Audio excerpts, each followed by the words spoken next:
రాజన్న సిరిసిల్ల జిల్లా వేములవాడ శ్రీ రాజరాజేశ్వర స్వామివారి ఆలయంలోని కళ్యాణకట్ట వ్యవహారం చర్చనీయాంశమైంది.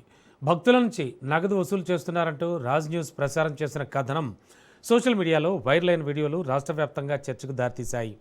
ఈ అంశంపై దేవస్థానం అధికారులు స్పందించారు. భక్తులకు ఎలాంటి ఇబ్బందులు కలగకుండా చర్యలు తీసుకుంటామని ఆలయ ఈవో రమాదేవి స్పష్టం చేశారు. ఇలాంటి ఘటనలపై సోషల్ మీడియాలో పోస్టులు పెట్టడం కంటే నేరుగా దేవస్థానం కార్యాలయంలో ఫిర్యాదు చేయాలని భక్తులకు సూచించారు. ఫిర్యాదు అందిన వెంటనే విచారణ జరిపి తప్పు చేసిన వారిపై కఠిన చర్యలు తీసుకుంటామని తెలిపారు. ఈ సందర్భంగా కళ్యాణ కట్టలు విధులు నిర్వహిస్తున్న నాయి బ్రాహ్మణులతో సమావేశమై ఈవో భక్తులతో మర్యాదగా వ్యవహరించాలని, ఎట్టి పరిస్థితుల్లోనూ డబ్బులు డిమాండ్ చేయకూడదని ఆదేశించారు.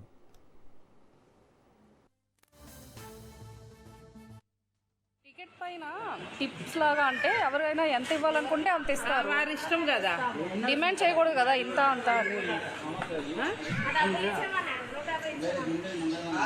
మనకి ఇప్పుడు ఏమైందంటే ఇక్కడ ఒక ఇన్సిడెంట్, మేము గుండు గీద్దామని మా బాబుకి, మా అల్లుడికి అండ్ మా హస్బెండ్ 3 టికెట్స్ తీసుకున్నాం మేము. అయితే ప్రతి గుండు గీసే ఆయనకి ఎక్స్ట్రా 100 రూపీస్ ఇవ్వాలంట. అదేంటి అని అడిగితే అంతే, ఇది ఇక్కడ రూలు, అలానే ఇవ్వాలి లేకపోతే వెళ్ళిపోండి అన్నారు. మేము ఇంకా డబ్బులు తీసుకుని వేరే దగ్గరికి వెళ్తున్నాం. ఏ గుడికి వచ్చిన ప్రశాంతత కన్నా బిజినెస్ ఎక్కువ కనిపిస్తుంది అసలు.